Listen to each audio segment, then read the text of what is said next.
ఈ టోటల్ ప్రాసెస్లో నేనెప్పుడు ఫ్రీగా ఉండను, లిబరల్గా ఉండను, పిచ్చ స్ట్రిక్ట్ ఉంటా. సో ఒక పాయింట్ ఆఫ్ టైంలో నువ్వు క్లాస్ జరిగేటప్పుడు పక్క స్టూడెంట్ కాడ ఇరిటేట్ అవుతున్నప్పుడు ఆ రోజు నేను లేపి ఫుల్ క్లాస్ వీకా, మీ పేరెంట్స్ కూడా పిలిపించా. సో ఆ దెబ్బకి జనరల్గా ఏ స్టూడెంట్ అయినా ఏం చేస్తాడంటే బ్యాగ్ సర్దుకుంటాడు. నువ్వెందుకు సర్దుకోలే సార్? మీరు చెప్పేది మా మంచి కోసమే సార్. ఆ రోజు నేను అది నీ మిస్టేక్ కాదో నాకు తెలియదు. అప్పటి వరకు నువ్వు మెంటర్గా చేస్తున్నావు, నీ చుట్టూ 10-15 మంది స్టూడెంట్స్ ఉన్నారు. నా ఎక్స్పెక్టేషన్ ఏంటంటే నువ్వు ప్రతి స్టూడెంట్కి సబ్జెక్టు క్లారిటీ ఇస్తున్నావు, ఆ రెస్పాన్సిబిలిటీ ఇచ్చాము.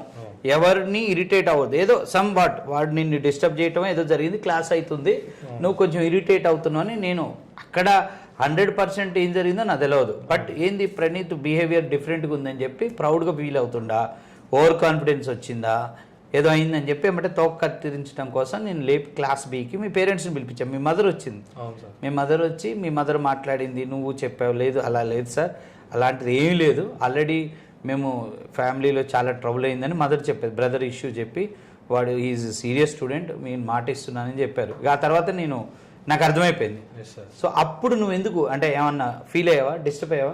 లేదు సార్, అసలు కాలేదు. అవుతుంది కదా ఎవరైనా. అంటే నేనైతే కాలేదు సార్, ఎందుకంటే మీరు చెప్పేది మా సార్ మా మంచి కోసమే చెప్తారు, అలా ఫీల్ అయ్యే చూసాను సార్. నాకేం డిస్టర్బెన్స్ ఏం కాలే. ఫీల్ కాలే ఇంతమందిలో లేపి తిట్టటాలు. జనరల్ గా ఇక్కడ ఆడియన్స్ కూడా చెప్పేది ఏంటంటే, ఒక క్లాస్ ఆర్గనైజ్ చేసేటప్పుడు teacher is the supreme of the class room. So ఆ టైంలో క్లాస్లో టీచర్కి అంత మాత్రం కమాండింగ్ లేకపోతే ఆ క్లాస్ని పర్ఫెక్ట్గా ఫ్రూట్ఫుల్గా ఎగ్జిక్యూట్ చేయలేము. కాబట్టి ఇక చాలామంది స్టూడెంట్స్ని లేపినప్పుడు హర్ట్ అవుతారు, కానీ మీ టీచర్ మిమ్మల్ని లేపినప్పుడు అది మిమ్మల్ని ఒక్కళ్ళనే కాదు, టోటల్ క్లాస్ రూమ్ని కంట్రోల్ చేసే ఎపిసోడ్లు జరుగుతుంటాయి కొన్ని. సో కొన్నిసార్లు టీచర్ది కూడా మిస్టేక్ ఉంటుంది. అంటే అక్కడ కరెక్ట్ జడ్జిమెంట్ చేయలేము, కానీ భయం అనేది పిల్లల్లో క్రియేట్ చేయాలి, లేకపోతే వీళ్ళు కంట్రోల్ అవ్వరు అనేది కాడ కొన్ని జరుగుతుంటాయి. దాన్ని స్టూడెంట్స్ కూడా అర్థం చేసుకోవాలి. అంతేనా? అంటే ఇంటెన్షన్ బిహైండ్ దట్ సీన్ అనేది వెరీ వెరీ ఇంపార్టెంట్. ఆ సీన్కి ఆ ఇంటెన్షన్ ఏంది, టీచర్ ఇంటెన్షన్ ఏంది అంటే హర్ట్ చేయాలని ఏ టీచర్ అనుకోరు నాకు తెలిసినంత వరకు. So I think so right.